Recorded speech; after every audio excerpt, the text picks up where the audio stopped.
Buenas noches con todos. En esta oportunidad vamos a tener la charla sobre identificación de hipertensión arterial en lo que es la consulta externa.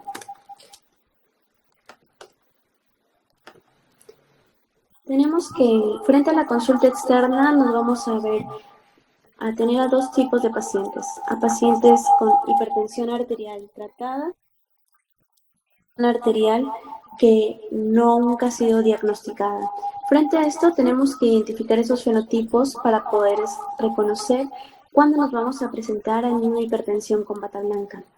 Lo que nos dice la guía es que la presión arterial en consulta mayor a 140/90 ya nos debe hacer pensar ya sea en una hipertensión de bata blanca o una hipertensión arterial sostenida verdadera en un paciente sin diagnóstico previo. Entonces, para ello identificamos primero con una adecuada toma de presión y posterior a ello vamos a mandarlo a un segundo examen. Ese segundo examen va a requerir lo que es un monitoreo ambulatorio que puede ser manejado mediante lo que es la presencia de un mapa o un AMPA. Si en el monitoreo ambulatorio nosotros encontramos que la presión es menos de 130/80, tenemos que vamos a estar presente a una hipertensión de bata blanca. Mientras que si tenemos a un paciente con hipertensión arterial en un monitoreo ambulatorio mayor de 130/80, vamos a tener que este es un verdadero paciente hipertenso. Asimismo, tenemos que desenmascarar algunas situaciones como lo que son algunos pacientes jóvenes con alteración en el sistema nervioso simpático, fumadores y situaciones de estrés. En aquellos pacientes que ya reciben tratamiento antihipertensivo, lo correcto es que nosotros veamos si es que estamos frente a un tratamiento correcto para ello. Entonces, le hacemos la toma de presión adecuada en lo que es el consultorio externo y verificamos si es que esa se encuentra con valores menores de 140/90 para hablar de un paciente con hipertensión arterial controlada. Si es que este paciente nosotros lo encontramos con una presión arterial mayor de 140/90, vamos a tener dos posibles escenarios. Uno de ellos es una hipertensión arterial no controlada de bata blanca o una hipertensión arterial no controlada de por sí, si es que se mantiene con presiones de 130/80 en el monitoreo ambulatorio mayor de 24 horas. Otros factores que tenemos que identificar son los factores que influyen en el riesgo cardiovascular de ese tipo de pacientes. En ello nosotros vamos a tener las características de los pacientes, que son sus características personales como el sexo, la edad, si es que estos son fumadores, así como parámetros de laboratorio. Dentro de esos parámetros de laboratorio, como pueden observar, vamos a tener lo que es el colesterol, el HDL, el ácido úrico, la presencia de diabetes, sobrepeso, obesidad, antecedentes familiares. Dentro de esto, los antecedentes familiares que nosotros buscamos en estos pacientes con hipertensión arterial es que tengan alguna causa cardiovascular en pacientes varones menores de 55 años, por ejemplo, lo que es una muerte cardíaca, o en mujeres menores de 65. Asimismo, conocer en qué momento apareció la hipertensión en estos pacientes, si es que fue también una hipertensión de edad temprana, sospechar secundarismo y también ver sus estilos de vida. Tenemos que encontrar lo que sí es que ya hay la presencia de daño de órgano blanca y dentro de eso identificar algunos parámetros como por ejemplo en el EKG, si es que encontramos criterios de hipertrofia ventricular izquierda, lo cual lo podemos hallar con el Sokolov, criterios de Lyon o Cornell. En estos pacientes está indicada lo que es la presencia de ecocardiografía para poder evaluar el índice de masa del ventrículo izquierdo y ver si ya han hecho daño de hipertrofia o remodelado concéntrico propio de la hipertensión arterial. Evaluar los niveles de microalbuminuria, presencia de enfermedad renal crónica, el índice de tobillo graso si es que ya tenemos presencia de retinopatía avanzada o una enfermedad cardiovascular renal establecida. Acá nosotros podemos observar lo que son las categorías de riesgo cardiovascular según lo que sea el riesgo SCORE. La guía nos habla que tenemos que estratificar a nuestro paciente según este riesgo para que podamos ver si es que cuánto es el porcentaje de que esos pacientes vayan a realizar alguna complicación cardiovascular y o muerte en los siguientes 10 años dependiendo de la estratificación que tengamos. Vamos a tener que puede dividirse en lo que es un riesgo cardiovascular muy alto, si es que ya tiene lo que es la presencia de un ACV clínico, lo cual va a comprender tanto el infarto de miocardio como el infarto arterial por un ictus, o también ahí vamos a encontrar lo que es el antecedente de TIA. Entonces, esto es algo que no podemos dejar desapercibido, porque muchas veces el paciente va a hablar de lo que es un infarto cerebral, pero va a dejar de por lado lo que es el antecedente de un TIA. Si es que este tiene una enfermedad arterial periférica, también está catalogado como un riesgo muy alto, y la presencia de un ACV documentada por pruebas de imagen. Tenemos que la diabetes mellitus con daño orgánico va a estar también situado en este grupo, la RC grave, y esto nos va a catalogar con un score de riesgo de 10 años mayor del 10%. En lo que es un riesgo alto, vamos a tener a personas con cualquiera de los siguientes. Esos son que tengan concentraciones de colesterol mayor al 310, hipercolesterolemia familiar o una hipertensión arterial de grado 3, la cual, como sabemos, la vamos a definir como una PA mayor de 180/110. Tenemos también que acá vamos a encontrar aquellos pacientes con diabetes mellitus tipo 1 y con hipertrofia del ventrículo izquierdo hipertensiva, ya sea por ecocardio o por lo que es el EKG. Tenemos también aquellos pacientes con RC moderado. Aquí el score de riesgo los va a calificar con un riesgo de 5 a 10%. Y en el riesgo moderado vamos a encontrar aquellos pacientes con HTA de grado 2 y adultos de mediana edad. Entonces, aquellos pacientes con riesgo bajo van a ser aquellos que se encuentran dentro de lo que es una hipertensión arterial de grado 1 y que no tengan comorbilidades. Bien. Una vez de que los hemos catalogado, tenemos que identificar también el riesgo de que estos pacientes tengan frente a lo que es el sexo y sus comorbilidades como lo que es el tabaco. Aquí nosotros lo vamos a poder estratificar para poder ver qué riesgo van a tener en los futuros 10 años. Hay algunos factores que nos van a modificar el riesgo cardiovascular. Dentro de esto está uno, los estilos de vida del paciente que nosotros vamos a tener. Como hemos visto, en todo lo que es el tratamiento para el paciente hipertenso, vamos a encontrar que muy aparte del tratamiento farmacológico, los estilos de vida van a estar muy llegados a esto. Entonces tenemos que aquellos factores que podemos modificar son uno, la obesidad, lo cual lo vamos a medir tanto por el IMC como aquella obesidad central catalogada por la circunferencia de cintura, la inactividad física, el estrés psicosocial que este va a tener. Y también vamos a tener que modificadores van a ser encontrar si es que tiene otras comorbilidades como trastornos autoinmunitarios, trastornos psiquiátricos o tal vez la infección de algún virus de inmunodeficiencia humana que lo esté conllevando mayor comorbilidad. Si es que este ya tiene el diagnóstico previo de una fibrilación auricular, enfermedad renal crónica o síndrome de apnea del sueño, tenemos que tratar estas comorbilidades para poder reducir el riesgo cardiovascular de nuestro paciente. Aquí nosotros tenemos en la imagen también cómo vamos a tomar una medida apropiada de presión arterial. Hemos visto que muchas veces en la emergencia se le toma al paciente como llega, sin previo reposo, y muchas veces esta presión llega alterada. Se le vuelve a tomar y vemos la modificación de esta. ¿Qué quiere decir esto? Que la forma en la que nosotros evaluemos a nuestro paciente va a depender bastante para poder ver que esta toma de PA sea apropiada o no. Dentro de esto, lo que nos dice la guía es que nosotros tenemos que, uno, medir la presión en un lugar tranquilo, con el paciente que haya reposado unos 5 minutos antes de comenzar la medición de la presión arterial. Se debe registrar al menos 3 mediciones separadas de 1 a 2 minutos y estas solamente se deben repetir cuando entre las dos primeras tengamos una diferencia mayor de 10 milímetros de mercurio y considerar lo que es la PA promedio de las últimas 2 mediciones. Como vemos aquí en la imagen, el paciente debe estar en un ambiente tranquilo, cómodo, con los pies tocando lo que es el piso, con la altura del brazo a la altura del corazón. Él no debe hablar durante el procedimiento. Y también tenemos que el manguito de presión arterial debe ser el apropiado para el tipo de paciente.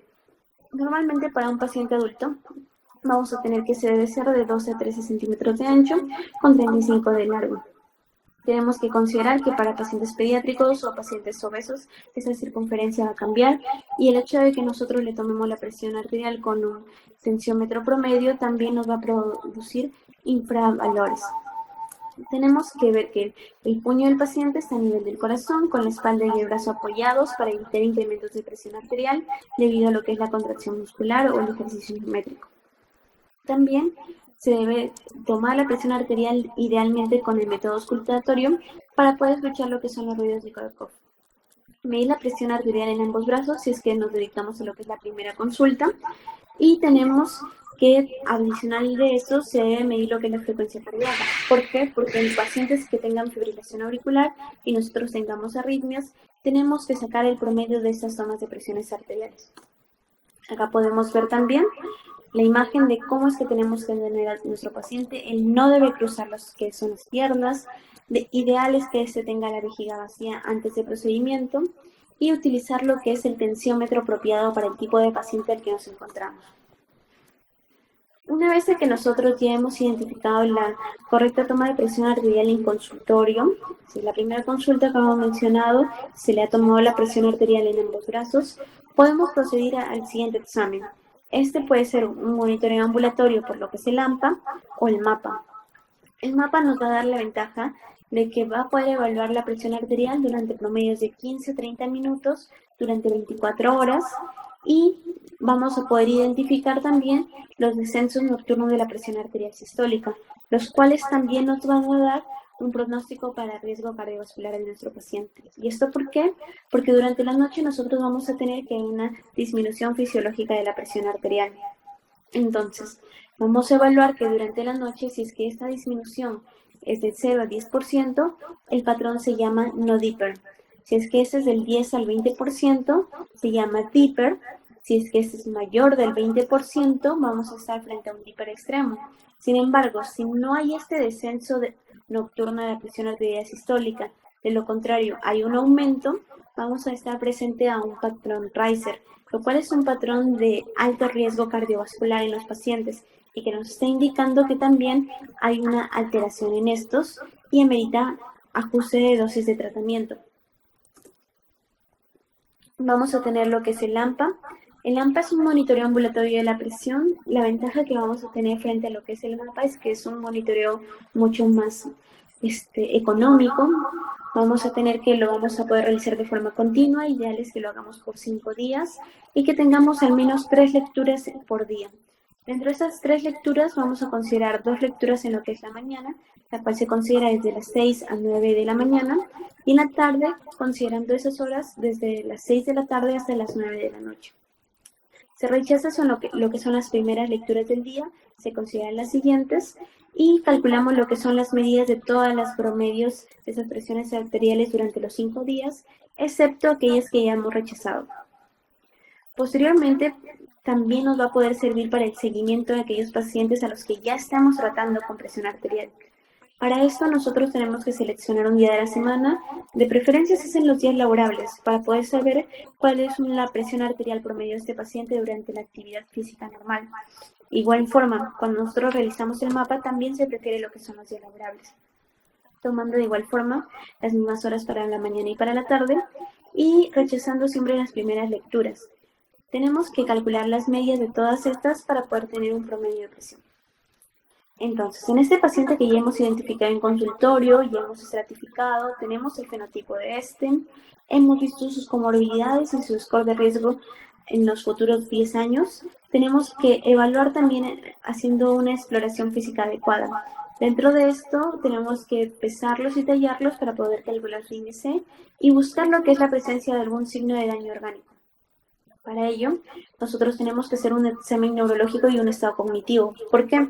Porque muchas veces nosotros asociamos a lo que es, por ejemplo, la demencia de algunos adultos mayores con el tema de la edad, cuando en la mayoría de casos son demencias vasculares producidas por microinfartos que tienen estos pacientes con hipertensión arterial no tratada. Realizar lo que es un examen de fondo de ojo nos va a servir también para ver el grado que tiene esta retinopatía hipertensiva. Y también hacer lo que es una palpación y auscultación del corazón y de las arterias carótidas. Tenemos que identificar lo que son causas de secundarismo, porque aquellas hipertensiones arteriales secundarias van a ser también un poco más difíciles de tratar. Dentro de estas tenemos causas como el feocromocitoma, en las cuales tenemos que sospecharle en pacientes jóvenes y que tengan algunos estigmas cutáneos, como por ejemplo aquellos estigmas de neurofibromatosis, en los cuales vamos a encontrar manchas de café con leche. Buscar lo que son alteraciones renales, para buscar si tiene una patología previa o si es un continuum cardiorrenal que ha ocurrido por la propia hipertensión arterial. Buscar lo que son las comparaciones de pulsos en busca de enfermedad arterial periférica y también ver qué fármacos está tomando este paciente, porque a veces está tomando corticoides y tenemos alguna enfermedad de Cushing que no se ha diagnosticado que está produciendo esta hipertensión. Buscar signos de enfermedad tiroidea, los cuales van a aumentar también la probabilidad de hipertensión. En esos pacientes tenemos que hacerles exámenes de laboratorio para poder controlar lo que es la hemoglobina, una glucosa adecuada en ayunas y buscar también lo que es la hemoglobina glicosilada para ver si este paciente es diabético o tiene una diabetes no controlada. Evaluar lo que son los niveles de colesterol y lípidos y los niveles de electrolitos, ácido úrico, creatinina sanguínea, la función hepática, los análisis de orina y su EKG.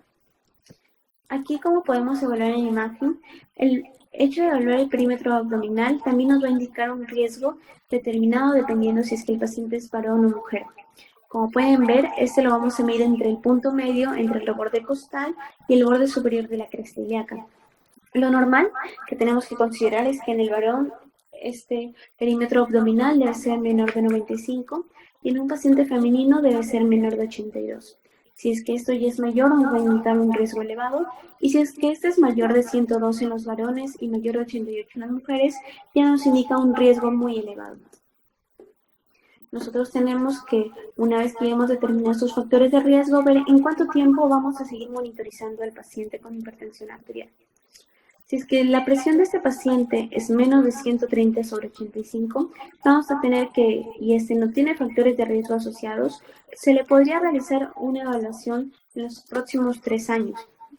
Si este paciente tiene ya una presión de 130/160, o vamos a tener que en su diastólica tenemos que va entre los límites de 85 a 99, tenemos que este paciente probablemente o es una paciente con bata blanca o es un paciente que ya tiene el diagnóstico de hipertensión.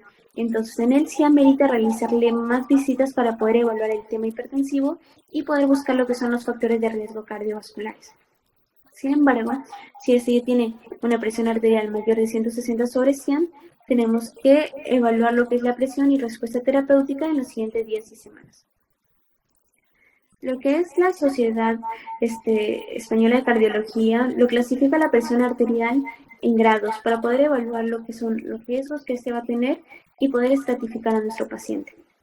Si bien sabemos que hay una diferencia entre lo que es el AJA y la Sociedad Española de Cardiología, nosotros vamos a tener que recordar que si ya la presión está por más de una sistólica de 130 hasta 140, ya esta presión es una presión normal alta, la cual nos debería hacer sospechar un riesgo en un paciente y monitorizarlo. Con una diastólica de 85-89, nosotros la catalogamos como una normal alta. Y ya, si es que en consulta esta presión arterial sobrepasa lo que son la presión arterial sobre 140, nosotros ya lo vamos a ratificar como una hipertensión arterial de grado 1 y como hemos visto, su riesgo ya va a comenzar a tener un grado 1 de riesgo cardiovascular. Y también sospechar en aquellos pacientes, especialmente ancianos, lo que es la hipertensión arterial sistólica aislada, si es que la presión arterial sistólica es la única que va a aumentar con un mayor de 140 milímetros de mercurio. Aquí nosotros tenemos la estratificación que nos la da el AJA. En esa clasificación sobre el AJA lo dividen en lo que son grados también normal, altamente normal, grado 1 y grado 2 de hipertensión. Acá nosotros vemos que también cataloga aquella presión alta normal si es que ya sobrepasa lo que son los 130 en la presión arterial sistólica, y nosotros tenemos que determinar que a esto nosotros tenemos que agregarle exámenes como monitoreos ambulatorios. Ese monitoreo ambulatorio de la presión nosotros lo podemos hacer tanto en oficina como en casa, que vemos aquí en estas imágenes. Si es que es un monitoreo en oficina, mayor de 140/90. Si es un monitoreo ambulatorio en casa, mayor de 135/85. Pero si vamos a utilizar lo que es el monitoreo ambulatorio mediante lo que es el AMPA, tenemos que evaluar que en esas 24 horas este paciente, si es que presenta criterios mayores de 130/80, ya estaríamos con criterios para hipertensión arterial. Y que esos criterios van a determinar también si es que el paciente se encuentra con una evaluación de día o de noche. Si la evaluación es durante el día, nosotros podemos esperar un rango hasta 135/85. Sin embargo, como hemos visto en la noche, hay un descenso fisiológico de la presión arterial, así que esta no debería ser mayor de 120/70. Asimismo, la Sociedad Europea de Cardiología, nosotros vamos a tener que lo divide también en promedios diurnos y nocturnos, siendo el promedio nocturno mucho menor, el cual debería ser una presión arterial de 120/70. Acá nosotros tenemos que hay diferentes tipos de clasificaciones para hipertensión arterial, pero en esos pacientes, como ya lo hemos indicado, una sola toma de presión no va a ser aquella que nos dé el diagnóstico, sino aquella toma que nosotros vamos a tener de forma monitorizada, ya sea en las 24 horas o durante un seguimiento de al menos 5 días. Entonces, vamos a tener que la presión arterial en 2 a 3 visitas mayor a 140/90 ya nos está indicando hipertensión. O si es que a este paciente, por ejemplo, lo hemos encontrado en emergencia con una presión arterial de 180/10, y a esto le agregamos que ya tiene evidencia de enfermedad cardiovascular porque lo encontramos en emergencia, le tomamos un EKG y encontramos ya criterios de hipertrofia ventricular izquierda, ya estaríamos frente a lo que es un diagnóstico de hipertensión. Entonces, aquí lo importante es que nosotros aprendamos a ver a qué paciente yo voy a decir que ya es hipertenso y necesito iniciar lo que es el tratamiento farmacológico, frente a aquel que ya tiene también una hipertensión y daño al órgano blanco, para poder saber qué riesgo este va a tener y qué tanto yo voy a intensificar mi tratamiento farmacológico. En este cuadro vamos a poder ver lo que son algunas ventajas sobre lo que es el mapa versus el AMPA. El mapa nos puede permitir identificar lo que es aquella presión de bata blanca y HT enmascarada, y aparte de eso, como hemos visto, nos va a permitir evaluar el patrón fisiológico que va a ocurrir durante el sueño. Tiene mayor potencia pronóstica, nos va a permitir lo que son las mediciones nocturnas, nos va a poder permitir estratificar según su fenotipo el paciente, y además de eso nos va a incluir lo que es evaluar la variabilidad de presión arterial de este paciente. La desventaja que tenemos es que es un método más costoso, es poco disponible, muchas veces no tenemos muchos materiales en el hospital para poderle pedir mapa a todos, pero el AMPA es mucho más fácil de adquirir. Pero si vamos a hacer lo que es el AMPA, este paciente debe estar con una adecuada toma de presión, como lo hemos mencionado al inicio. Este también nos va a poder identificar aquel paciente que tiene una hipertensión arterial de bata blanca versus aquel que tiene una hipertensión enmascarada. Es mucho más económico, nos permite tomar la presión desde la comodidad del domicilio. El paciente está comprometido con esta toma de la presión arterial, y también tenemos que nos permite ver la variabilidad de día a día, a diferencia del mapa que normalmente lo tomamos solamente por 24 horas. La desventaja es que solamente se puede medir la presión de forma estática, no nos vamos a tener lo que son las presiones nocturnas, no vamos a poder ver si es que tenemos algún patrón de hiper o no de hiper, porque aquel patrón del sueño no lo vamos a poder obtener mediante lo que es el AMPA. En lo que es evaluación de la presión arterial, nosotros vamos a tener que la presión arterial óptima es aquella que tiene un valor menos de 120/80. Este paciente, si es que no está diagnosticado, no tiene factores de riesgo cardiovasculares, lo podemos ir evaluando cada 5 años. Pero si es que este paciente ya comienza a presentar una presión arterial alta, es decir, de 120, 129 hasta 130, vamos a tener que a él ya tenemos que evaluarlo al menos cada 3 años. Pero si es que ya está clasificado como una presión arterial normal alta, este paciente tendríamos que descartar que no tenga una hipertensión enmascarada frente a una bata blanca y cada año ir evaluándolo. Si es que este paciente ya lo tenemos con diagnóstico de hipertensión arterial, tendríamos que, uno, ver, aparte de confirmar el diagnóstico, ver si es que está con una buena adherencia terapéutica. Como hemos mencionado, tenemos que, muy adicional a poder evaluar y estratificar en qué grado de hipertensión arterial nos vamos a encontrar, tenemos que ver si es que esta hipertensión ya ha causado un daño de órgano blanco. Para esto tenemos que podemos utilizar lo que es el EKG, cociente albúmina creatinina en orina, creatinina sérica, un fondo de ojo, la presencia de ecocardiografía, una ecocarotidia, evaluar mediante lo que es la ecografía abdominal, lo que es el tamaño y la estructura renal, evaluar también si es que esta hipertensión arterial está afectando lo que es la aorta, despertando lo que es una dilatación aneurismática o alguna enfermedad vascular. y evaluar también lo que son factores de rigidez aórtico, aterosclerosis, evaluar lo que es el ITB y pruebas de función cognitiva en este paciente, que muchas veces pasa desapercibido, así como pruebas de imagen cerebral, como por ejemplo vamos a tener la presencia de resonancia, o también podremos utilizar otras pruebas de función cognitiva como Mini-Mental Test. Acá tenemos cómo vamos a evaluar otros factores de riesgo de nuestro paciente, evaluando lo que es el índice tobillo-brazo, tomando lo que es la detección de presión arterial a nivel del brazo y midiendo lo que son los flujos de esta. Se mide el flujo tanto a nivel del brazo como a nivel del tobillo, sacamos su promedio para poder evaluar cuánto hay de aumento de rigidez arterial en este paciente. Dentro de los criterios que nosotros vamos a identificar en nuestro EKG es evaluar lo que es el criterio Sokolov, para lo cual nosotros vamos a tener que evaluar el nivel de precordiales, lo que es la S en B1 más la R en B5 o B6, viendo si es que este cumple con mayor de 35 milímetros. También vamos a tener el Lyon, evaluar si la onda renal es mayor de 11 y los criterios de Cornell. En la ecocardiografía nosotros vamos a poder evaluar si es que hay algún crecimiento, alguna geometría normal o un aumento del tamaño de la aurícula izquierda, lo cual ya nos estaría indicando que hay una alteración propia de daños hipertensivos o descartar lo que es la presencia de otras comorbilidades cardiovasculares.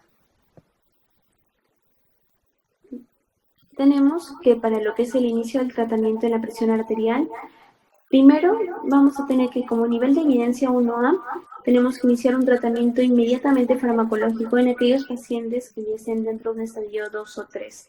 Al paciente que todavía le podríamos dar chance de iniciar con tratamiento de cambios de estilo de vida es aquel paciente sin factores de riesgo, en lo cual lo vamos a encontrar dentro de un grado 1, en el cual los cambios de estilo de vida podrían normalizar la presión arterial. Pero para ello necesitaría continuar evaluando lo que es esta respuesta terapéutica. De lo contrario, iniciar lo que es el tratamiento farmacológico lo antes posible, porque como hemos visto, el continuum del cardiorrenal del paciente es comenzar a hacer daños en el órgano blanco. También tenemos que algo que no podemos olvidar es que no está recomendado retirar el tratamiento farmacológico antihipertensivo en base a la edad. Muchas veces hemos visto que en pacientes adultos mayores se les suspende el tratamiento porque simplemente le toman una toma de presión y este paciente sale adecuada, pero no. Lo correcto es que si nuestro paciente es adulto mayor y si bien tiene cierto riesgo de caída, especialmente si tiene antihipertensivos, nosotros tenemos que ver la tolerancia de este paciente a lo que son los medicamentos y mantenerlo con las dosis que este paciente tolere. Respecto a las medidas que nosotros vamos a tener para poder evaluar lo que es la presión arterial, vamos a tener que en todos los grados están indicadas las intervenciones en el estilo de vida, desde la presión arterial normal hasta la hipertensión arterial de grado 3.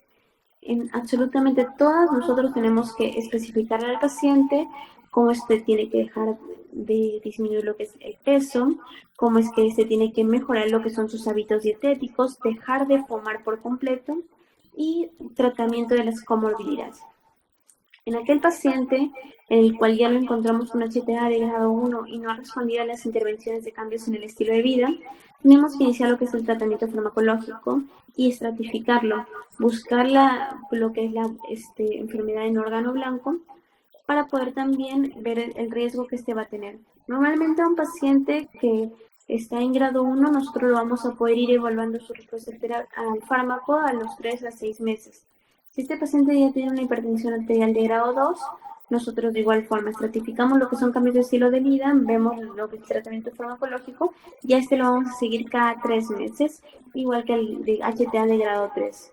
No tenemos que asustarnos mucho si en consulta lo encontramos con una presión arterial de 180/110, porque si bien este paciente tiene un alto riesgo cardiovascular, el hecho de que le bajemos agudamente la presión arterial a un paciente que no está en emergencia no nos va a servir y tampoco va a hacer que este paciente mantenga la presión arterial disminuida de forma continua. Lo correcto es que estratifiquemos y hagamos un monitoreo a raíz del tiempo que va a tener para ir explicándole cómo es que la presión arterial va a ir disminuyendo. Dentro de estos cambios de estilo de vida que nosotros vamos a tener, tenemos que restringirle lo que es la ingesta de sal.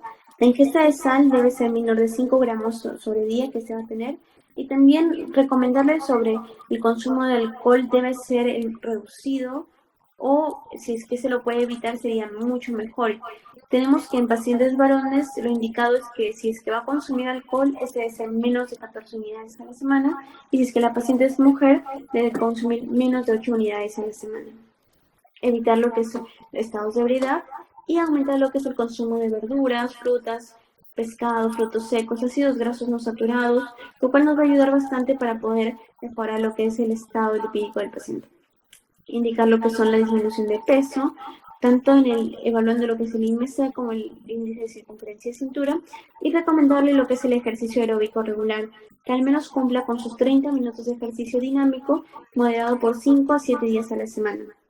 Tenemos que recomendarle que debe dejar de fumar, y en caso que no pueda, recomendarle algunos programas de apoyo para que pueda terminar con este hábito tabáquico.